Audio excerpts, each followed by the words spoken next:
श्री शिव महापुराण मृत संहिता पार्वती खंड अथ षष्ठोध्यायः। देवी उमा का हिमवान के हृदय तथा मैना के गर्भ में आना, गर्भस्था देवी का देवताओं द्वारा स्तवन, देवी का दिव्य रूप में प्रादुर्भाव, माता मैना से वार्तालाप तथा पुनः नवजात कन्या के रूप में परिवर्तित होना। ब्रह्मोवाच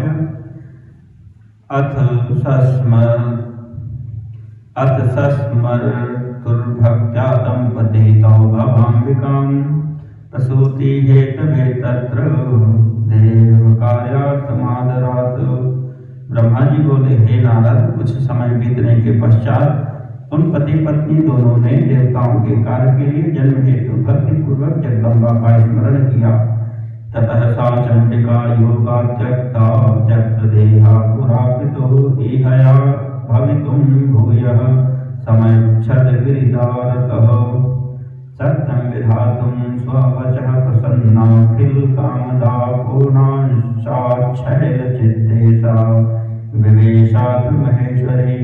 इधर अपने पिता के यज्ञ में योग द्वारा शरीर का त्याग करने वाली भगवती चंडिका ने हिमालय पत्नी मेना के गर्भ में जन्म लेने का विचार किया। प्रसन्न होने पर संपूर्ण कामनाओं को देने वाली वे महेश्वरी अपने वचन को सत्य करने के लिए पूर्ण अंश से हिमवान के चित्त में प्रविष्ट हुई। वीरराज ततः सोति प्रमोदो पूर्वसुद्धिः हुताशन्निवाधृष्यस तेजो राशिर्महामनाः। उस समय महामनस्वी वे हिमालय प्रसन्नता से अपूर्व कांति संपन्न होकर अग्नि के समान अदृश्य तथा तेज समूह से युक्त हो गए। ततो गिरिः स्वप्रियायां परिपूर्णं शिवांशकं समाधिमत्वात् समये समधत्त सुशंकरे। तत्पश्चात समाधि संपन्न होने से गिरिराज हिमालय ने सुंदर कल्याणकारी समय में अपनी क्रिया मेना के उदर में शिवा के उस परिपूर्ण अंश का ध्यान किया। समधत्त गिरेः पत्नी गर्भं देव्याः प्रसादतः चित्ते स्थितायाः करुणाकरायाः सुखदं गिरेः गिरिप्रिया सर्वजगन्निवासा संश्रयाधिकं विरेजे सुतरां मेना तेजो मंडल सदा। इस तरह हिमालय की पत्नी ने हिमवान के हृदय में विराजमान करुणा करने वाली देवी की कृपा से सुखदायक गर्भ धारण किया। संपूर्ण जगत को आश्रय देने वाली उन देवी के गर्भ में आने से गिरिप्रिया मेना सदा तेजो मंडल के बीच में स्थित होकर अधिक शोभा पाने लगी। सुखोदयं सुभर्तुश्च मेना दौरहृद लक्षणं दधौ निदानं देवानामानन्दक्षेप्सितं शुभं देह सादार संपूर्ण भूषणा रुद्र सम्मुखा स्वल्पभेन्दुक्षयेकासौ विचेष्या विभावरी। मेना ने अपने पति को सुख देने वाले तथा देवताओं के आनंद के कारणभूत शुभ अभीष्ट गर्भ लक्षण को धारण किया। शरीर के अधिक दुर्बल होने के कारण उन्होंने सभी आभूषणों को उतार दिया। उनका मुखमंडल लोध के समान श्वेत वर्ण हो गया। वे प्रभातकालीन चंद्रमा के प्रकाश के क्षीण हो जाने से अल्प तारागणों वाली रात्रि के समान दिखने लगी। तथाननं व्रतसुरभीनायं रक्तिं गिरीश्वरः मुनेरहस्युपाघ्राय प्रेमाधिक्यं बभूव तत् मेना स्पृहावती केषु नमेशं सती वस्तुषु किञ्चित्तिष्ठं हृया प्रच्छद्दनुबेलं सखीर्गिरिः। गिरिराज मिट्टी के समान सुगंधित उनके मुखमंडल को एकांत में सूंघकर तृप्त नहीं होते थे और गर्भवती होने के कारण दिनानुदिन मेना में उनका प्रेमाधिक्य होने लगा। वे हिमालय मेना की सखियों से सदा यह पूछते रहते थे कि मेना को किन वस्तुओं की इच्छा है। वह लज्जा के कारण अपना कुछ भी इष्ट मुझसे नहीं बताती है। उपेत्य दौर्हृदं शैल्यं यद्वव्रे पश्यताशु तत् आनीतं नेष्टमस्याद्धा नासाध्यं त्रिदिवेभिः। कष्टप्रद गर्भ लक्ष्मण के प्राप्त कर लेने पर देवसेना जिस वस्तु के लिए कहती थी उसे अपने सामने गिरिराज के द्वारा उपस्थित हुआ देखती थी, क्योंकि उनके इच्छित कोई भी वस्तु तीनों लोकों में दुर्लभ नहीं थी। प्रचीयमानावयवान् निस्तीर्यदौर्हृदव्यथां भेजमेना बाललता नधपत्राधिका यथा गिरिशगर्भां महिषीं मनस्तधरणीं निधानगर्भां भ्यन्तर्धीं वहनिष्यमीमेव। धीरे धीरे गर्भजन्म रेखा को पार कर पुष्ट अंगों वाली वह मेना पत्तों से समन्वित बाल लता के समान शोभित होने लगी। हिमालय ने अपनी सगर्भा पत्नी को रत्न भंडार को अपने भीतर छुपाए रखने वाली पृथ्वी और अग्नि को अपने भीतर छुपाए रखने वाले शमी वृक्ष के समान समझा। प्रियाप्रीतेश मनसः स्वार्जितद्रविणस्य च समुन्नतेः श्रुतेः प्राज्ञः क्रियाश्चक्रे यथोचिताः। महाबुद्धिमान हिमालय ने अपनी प्रिया के प्रीति योग्य अपने द्वारा अर्जित द्रव्यों के अनुसार राजसी प्रवृत्ति एवं अपने शास्त्र ज्ञान के अनुरूप संस्कार किए। ददर्श काले मेना स प्रतीतः प्रसवोन्मुखीं अभृतां च दिवं गर्भगृहे भिषगधिष्ठिते दृष्ट्वा प्रियां शुभांगीं वै मुमोदाति गिरीश्वरः गर्भस्थजगदम्बां हि महातेजोवतीं तदा। उन्होंने प्रसवोन्मुखी अपनी प्रिया को वैद्यों के द्वारा निर्दिष्ट गर्भगृह में मेघमंडल से आच्छादित आकाश के समान देखा। शुभ लक्षणों वाली गर्भ में जगदम्बा को धारण करने वाली महातेज युक्त तथा सुंदर अंगों वाली प्रिया मीना को देखकर गिरिराज हिमवान बड़ी प्रसन्नता का अनुभव करने लगे। तस्मिन्नवसरे देवा मुनये विष्णुवादयस्तथा मुनयश्च समागम्य गर्भस्थां तुष्टुवुः शिवाम्। हे मुने, उस समय विष्णुवादी देवता तथा मुनिगण आकर गर्भ में स्थित शिवा की स्तुति करने लगे। देवांचु दुर्गे जय जय प्रागे जगदम्ब महेश्वरी सत्यव्रते सत्यपरे त्रिसत्ये सत्यरूपिणी सत्यस्थे सत्यसुप्रीते सत्ययोने च सत्यतः सत्यवक्त्रे सत्यनेत्रे प्रपन्नाः शरणं च ते। देवगण बोले, हे दुर्गे, हे प्राज्ञे, हे जगदम्बे, हे महेश्वरी, हे सत्यवते, हे सत्यपरे, हे त्रिसत्ये, हे सत्य स्वरूपिणी, आपकी जय हो, आपकी जय हो। हे सत्यस्थे, हे सत्य सुप्रीते, हे सत्य योने, हे सत्य वक्त्रे, हे सत्य नेत्रे, हम सभी आपकी शरण में प्राप्त हुए हैं। शिव प्रिय महेशानी देवदूक्षयंकरी त्रैलोक्य माता सर्वाणी व्यापिनी भक्त वत्सला आविर्भूयति लोकेशी देव कार्यं कुरुष्व सनाथाः कृपया ते हि वयं सर्वे महेश्वरी। हे शिवप्रिय, हे महेश्वरी, देवताओं के दुख को दूर करने वाली आप तीनों लोकों की माता, सर्वाणी, सर्वव्यापिनी तथा भक्तों से स्नेह रखने वाली हैं। हे त्रिलोकेशी, आप प्रकट होकर देवगणों के कार्य को पूर्ण करें। हे महेश्वरी, हम सभी देवगण आपकी कृपा से सनाथ हो जाएंगे। ततः सर्वे च सुखिनो लभन्ते सुखमुत्तमं त्वां विना न हि किंचित् वै शोभद्रेत्री भवेष्वपि। इस संसार में सभी सुखी मनुष्य आपके द्वारा ही उत्तम सुख प्राप्त करते हैं। आपके बिना इस त्रिलोक में कुछ भी शोभा नहीं देता। ब्रह्मवाच इत्थं कृत्वा महेशान्या गर्भस्थाया बहुस्तुतिम् प्रसन्नमनसो देवाः स्वं स्वं धाम ययुस्तदा। व्यतीते नवमे मासे दशमे मासि पूर्णतः गर्भस्था सा गतिं दत्ते कालिका जगदम्बिका। ब्रह्मा जी बोले, इस प्रकार सभी देवगण प्रसन्न चित्त होकर गर्भ स्थित महेश्वरी की बहुत स्तुति करके अपने अपने धाम को चले गए। जब 9वां महीना बीता और 10वां महीना भी पूरा हो चला, तब गर्भ स्थित जगदम्बा महाकाली ने गर्भ से बाहर आने की इच्छा की। तदा समयश्चासी क्षान्तगृहतारकः नभः प्रसन्नतां यातं प्रकाशः सर्वदिक्षु हि महीमङ्गलभूयिष्ठा सवनग्राम सागरा सहस्रवन्ति वापेषु पुप्फुल्लुः पंकजानि वै। वह समय बड़ा सुहावना हो गया। नक्षत्र तारे तथा ग्रह शांत हो गए, आकाश निर्मल हो गया और सभी दिशाओं में प्रकाश फैल गया। वन ग्राम तथा सागर के सहित पृथ्वी पर नाना प्रकार के मंगल होने लगे।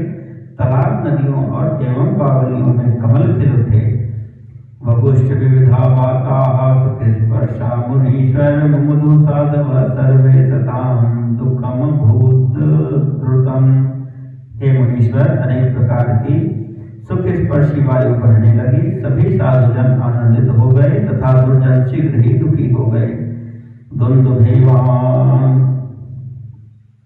दुन्दुभेन वादयाय मासुर्नभस्यागत्य निर्जराः पुष्पवृष्टिर्भूतत्र जगुर्गन्धर्वसत्तमाः विद्याधरस्त्रियो व्योम्नि नृत्युश्चाप्सरास्तथा तदोत्सवो महानासीत् देवादीनां नभस्थले।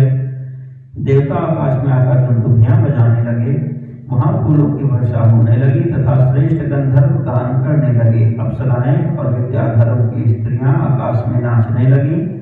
इस प्रकार आकाश मंडल में देवताओं आदि का महान उत्सव होने लगा। तस्मिन्वसरे देवी पूर्वशक्ति शिवा सती आविर्बभूव पुरतो मेनाया निजरूपतः। उसी अवसर पर आद्या शक्ति सती शिवा देवी मीना के सामने अपने रूप में प्रकट हुई। वसंतर्तौ मधौ मासे नवम्यां मृगधिष्ण्यके अर्धरात्रे समुत्पन्ना गंगेव शशिमण्डलात् समये तत्स्वरूपेण मेनका जठराच्छिवा समुद्धूय समुत्पन्ना सा लक्ष्मीरिव सागरात्। वे वसंत ऋतु के चैत्र मास में नवमी तिथि को मृगशिरा नक्षत्र में आधी रात के समय चंद्रमंडल से गंगा की भांति प्रकट हुई। वे शिवा मेना के गर्भ से अपने स्वरूप से इस प्रकार प्रकट हुई जैसे समुद्र से महालक्ष्मी का आविर्भाव हुआ था।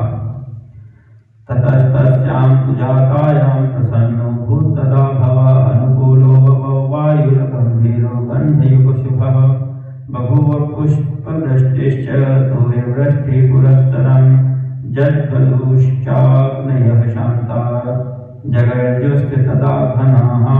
उस समय भगवती के प्रकट होने पर शंकर जी प्रसन्न हो गए और अनुकूल गंभीर सुगंधित तथा शुभ वायु बहने लगी। उस समय जल की वर्षा के साथ पुष्प वृष्टि होने लगी। अग्निहोत्र की शांत अग्नि प्रज्वलित हो उठी और बादल गरजने लगे।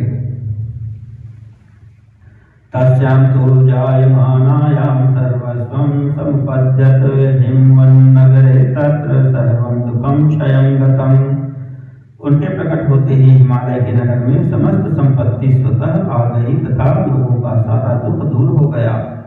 तस्मिन्नवसरे तत्र विष्णुवाद्याः सकलासुराः आजगमुः सुखिनः प्रीत्या दद्रशुर्जगदम्बिकां तुष्टुपुस्तां शिवामम्बां कालिकां शिवकामिनीं दिव्यरूपां महामायां शिवलोकनिवासिनीम्। उस अवसर पर विष्णु आदि समस्त देवगण सुखी होकर वहां आ गए और प्रेम से जगदम्बा का दर्शन करने लगे। वे शिवलोक में निवास करने वाली शिवप्रिया महाकाली दिव्य रूप धारिणी उन महामाया जगदम्बा की स्तुति करने लगे। देवाउचुः जगदम्ब महादेवी सर्वसिद्धि विधायिनी देवकार्यकरी त्वं हि सदा तस्तां नमामहे। देवता बोले, हे जगदम्ब, हे महादेवी, हे सर्वसिद्धि विधायिनी, आप देवताओं का कार्य पूर्ण करने वाली हैं, इसलिए हम सभी आपको सदा प्रणाम करते हैं। सर्वथा कुरु कल्याणं देवानां भक्तवत्सले मनो मेना मनोरथ पूर्णतः कुरु हरस्य च। हे भक्तवत्सले, आप हर प्रकार से देवताओं का कल्याण करें। आपने मेना का मनोरथ पूर्ण किया है, अब शिव का भी मनोरथ पूर्ण करें। ब्रह्मोवाच इत्थं स्तुत्वा शिवां देवा विष्णुवाद्याः सुप्रणम्यतां स्वं संधामययो प्रीताः तद्गतिं पराम्। ब्रह्मा जी बोले, इस प्रकार विष्णु आदि देवता शिवा की स्तुति कर उन्हें प्रणाम करके उनकी परम गति की प्रशंसा करते हुए अपने अपने धाम को चले गए। तां तु दृष्ट्वा तथा जातां नीलोत्पलदलप्रभां श्यामां सा मेनका देवीं मुदमायाति नारद। दिव्यरूपं विलोक्यानुज्ञानमाप गिरिप्रिया विज्ञाय परमेशानीं तुष्टावाति प्रहर्षिता। हे नारद, नीलकमल के दल के समान कांतिमयी उन श्यामा भक्ति को उत्पन्न हुआ देखकर मेना परम प्रसन्न हो गई। उस दिव्य रूप को देखकर गिरिप्रिया मेना को ज्ञान प्राप्त हो गया। वे उन्हें परमेश्वरी जानकर अत्यंत हर्षित होकर उनकी स्तुति करने लगी। मेनोवाच जगदम्ब महेशानी कावती करुणा त्वया आर्यभूता मम पुरो विलसन्ति यदम्बिके त्वमाद्या सर्वशक्तीनां त्रिलोकजननी शिवे शिवप्रिया सदा देवी सर्वदेवस्तुता परा कृपां कुरु महेशानी मम ध्यानस्थिता भव। एतद्रूपेण प्रत्यक्षं रूपं देहि सुता समम्। मेना बोली, हे जगदम्बे, हे महेश्वरी, हे अंबिके, आपने बड़ी कृपा की जो सुशोभित होती हुई मेरे सामने प्रकट हुई। हे शिवे, आप संपूर्ण शक्तियों में आदिशक्ति तथा तीनों लोकों की जननी हैं। हे देवी, आप भगवान शिव को सदा ही प्रिय हैं तथा संपूर्ण देवताओं से स्तुत पराशक्ति हैं। हे महेश्वरी, आप कृपा करें और इसी रूप से मेरे ध्यान में स्थित हो जाएं और अब मेरी पुत्री के समान प्रत्यक्ष रूप धारण करें। ब्रह्मोवाच इत्याकर्णवशस्तस्या मेनाया भूधरस्त्रियाः प्रत्युवाच शिवा देवी सुप्रसन्ना गिरिप्रियाम्। ब्रह्मा जी बोले, हे नारद, रुद्रपत्नी, उन मेना की यह बात सुनकर शिवा देवी अत्यंत प्रसन्न होकर उन गिरिप्रिया से कहने लगी। देवी वाच हे मेने त्वं पुरा मां च सुषे वित्तवती रता तद्भक्त्या सुप्रसन्नाहं वरं दातुं गतान्तिकं वरं ब्रूहीति मद्वाणीं श्रुत्वा ते तद्वरो व्रतः सुता भव महादेवी सा मे देवहितं कुरु। तथा दत्त्वा वरं तेऽहं गता सम्पदमादरात् समयं प्राप्य तनया भवं ते गिरिकामिनी। देवी बोली, हे मैंने आपने पहले तत्पर होकर मेरी बड़ी सेवा की थी। उस समय आपकी भक्ति से अत्यंत प्रसन्न होकर वर देने के लिए मैं आपके पास आई थी। वर मांगिए। मेरी इस वाणी को सुनकर आपने वह वर मांगा था। हे महादेवी, आप मेरी पुत्री हो, आप मेरी पुत्री हो जाएं और देवताओं का हित साधन करें। तब मैं आपको आदरपूर्वक वह वर देकर अपने धाम को चली गई। हे गिरिकामिनी, अब समय पाकर मैं आपकी पुत्री हुई हूँ। दिव्य रूपम धृतम मेद्य यत्ते मत्स्मरणं भवेत् अन्यथा मर्त्य भावेन तवाज्ञानं भवेन मयि। आज मैंने जो दिव्य रूप धारण किया है वह इसलिए कि आपको मेरा स्मरण हो जाए, अन्यथा मनुष्य रूप में प्रकट होने पर मेरे विषय में आप अनजान ही बनी रहती। युवा मां पुत्री भावेन दिव्य भावेन वासकृत चिन्तयन्तौ प्रस्नेहो यातास्तो मद्गतिं परां देवकार्यं करिष्यामि लीलां कृत्वाद्भुतां चितौ शम्भुपत्नी भविष्यामि तारयिष्यामि सज्जनान्। अब आप दोनों पुत्री भाव से अथवा दिव्य भाव से स्नेह पूर्वक मेरा निरंतर चिंतन करते हुए मेरे परम पद को प्राप्त होगे। मैं पृथ्वी पर अद्भुत लीला करके देवताओं का कार्य सिद्ध करूंगी, भगवान शंभु की पत्नी होंगी और सज्जनों का उद्धार करूंगी।